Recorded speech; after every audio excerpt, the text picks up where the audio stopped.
Tada! Ayan, part 2. Hindi naman po palengke ngayon, ngunit grocery time. Ayan, nakita niyo po ba ang aking pagmumukha? Kasi tinitignan ko sa camera kung haggard na naman ba ako. Dahil sa araw na ito, lumabas na naman kami para mag-grocery.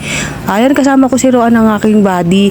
Dahil iniwan ko si Marion sa bahay dahil nandoon naman ang kanyang papa. Ayan, so nandito kami sa jeep. Ayan ang mga pinamili namin sa grocery, o diba? Parang kulang na lang ay lumuwa ang aking bag sa dami na aking mga binili. Hindi naman marami yan, guys. Good for 1 week lang na naman ulit dahil weekly naman akong namamalengke. Ayoko na kasing bumibili sa store ng mga tingi-tingi kasi namamahalan ako.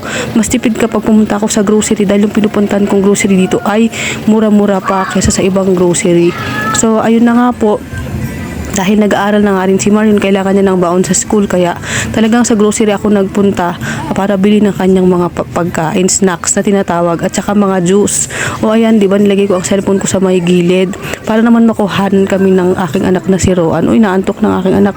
Baka gusto na niyang matulog. So eto na nga po, pagdating namin sa bahay, nag-request ang aking anak na si Marion na bumili daw kami ng pizza dun sa may labasan. Kaya ang ginawa ko, ayan, syempre nilagay ko naman ang aking cellphone sa gilid para makuha na ng aming pagbaba. Pero bumalik ulit ako, o diba, ganyan talagang editor.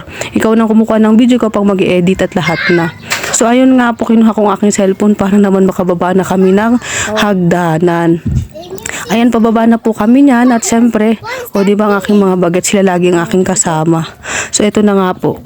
Ayan, pababa na nga po kami ng hagdanan. Ayun, pupuntahan po naming bilihan ng pizza doon po kasi may sa may labasan. Ay, nagpabarya kami ng aming pambili ng pizza doon sa labasan kasi baka itaboy ako na nagbebenta ng pizza. Bakit sasabihin ang laki naman ng pera nito? Ay, hindi naman po malaki ang ating pera. Wala lang pong panukli, kaya po ako ay humingi na. Ay, nanghingi pala ng panukli, nakipagpalitan ng panukli. Ayan, naglalakad na si Roan, excited na laging lumalabas. Lagi siyang masaya kapag lumalabas ng bahay. Ang alam niya, lakwat siya, hindi naman. So, ito na nga po yung sinasabi kong pizza. Napakasarap niyan, guys. Ordinaryong pizza lang siya pero fully loaded naman ang kanyang toppings. Ham and cheese ang laging pinapabili sa akin ng anak kong si Marion. Ay, hindi pala ham and cheese, guys. Sorry, mali ako. Hawaiian pala dahil mahilig siya sa pineapple. So, ayan na nga po, nakarating na kami dito sa aming bahay. So, yan nga po yung binili naming pizza. O, diba, ang daming ham. Meron pa yung itim. Ewan ko, olive ata yun. So, ayan na si Roan. Ang tatakaw nilang kumain ng mga ganyan. Pero at least healthy naman dahil tinapay pa rin ito. Ayan na nga po yung pinamili ko sa grocery. Kape, gatas, creamer. Siyempre hindi mawawala yan kapag walang asukal. At ganun din naman ang gatas ni Marion. Ayan, maraming salamat sa inyong panonood, guys. See you on my next video. Bye! Oh.